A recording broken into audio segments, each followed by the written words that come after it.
Greece seems an awfully long way away.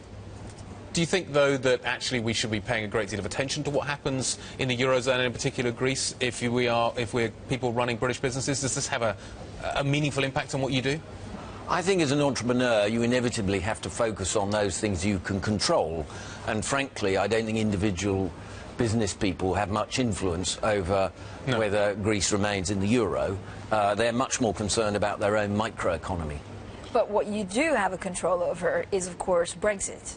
Right. As we look towards election, is it something that worries you? Is that something that actually entrepreneurs think about? Or again, because you're almost in a microcosm, you say, right, I have a company, I have a startup, I want that to work.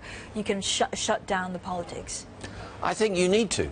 Because I think, given 24-hour news, you can become obsessed about worries on any level all over the world. But the fact of the matter is, what you've got to do is win new customers, sell goods at a profit, hire the right talent, all those nitty-gritty details of actually running an enterprise.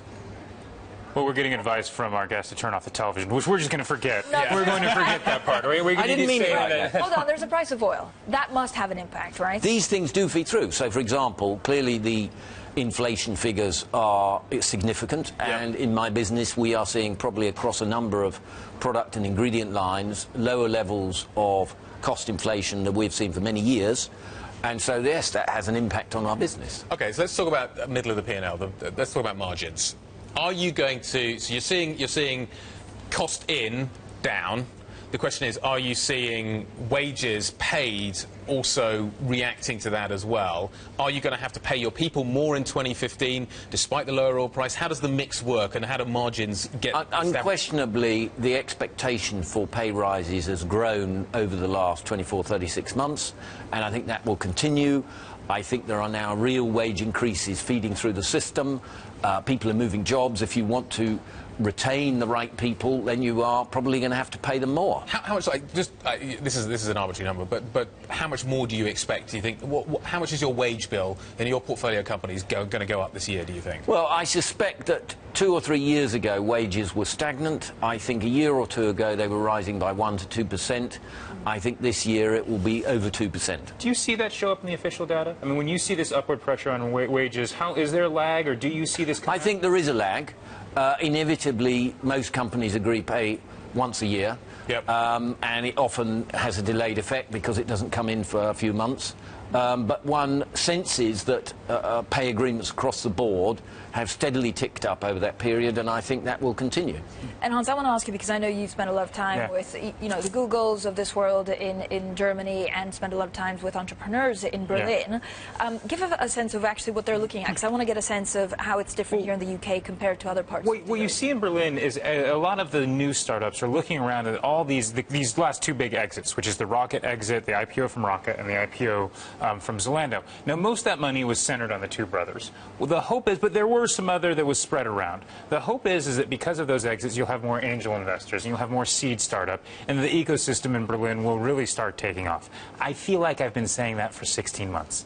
And it feels like the ecosystem in Berlin, as much as everyone talks about it, that you really don't have a critical mass. You don't have the seed to give entrepreneurs new money. What you do have is very fierce competition for eyeballs, for markets, for customers. Because in some ways, the goal in Germany is still to get bought out by the parent. Create a, build a better mousetrap, collect a lot of mice, and then hope that the parent company or the original originator of the idea from the States comes and buys you out. That's what the Berlin tech scene feels like to me right now, and that's after we had Zalando and Rocket, which were billion-dollar IPOs. What about London? Do we have more money swirling around here? Yes, I think there are more angels than ever. I think tax breaks have helped. I think crowdfunding is important. Venture capital investment in the UK was higher last year than for a number of years. There have obviously been some successful IPOs in the UK in the last 18 months. That's helping. There have been plenty of trade exits, sales to big tech buyers. So it feels to me as if the environment here for overall technology invention, entrepreneurship and growth is very positive, and I think will continue to get better. Unless your programmers can, they have a hard time finding a place to live, right?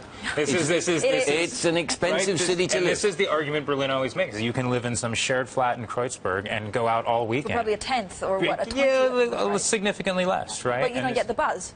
That's why people. And you don't have access to the angels. and you don't have access to And the fact is, people like London, they want to live here. They want to be where the action is. Now this is going to get competitive, and it's going to get ugly, and since, clearly I've got to get my shots in at some point, so... Luke, if you look at the next 12 months, we've talked about oil, we've talked about wages, politics. Can we just have a quick sort of scene setter from you? Are there any good outcomes for British business? What I would like to see is the new government be pro-business, pro-free enterprise. That sounds great. Do you think it's going to happen? We shall see. I'm not a pollster, No. but I'm hopeful that the government that takes over in May is not going to increase regulation, is not going to put up taxes sharply, and is pro-free markets and growth and innovation through entrepreneurship. Look, if you were in charge, if you were a politician and were voted in spring, what would you do first?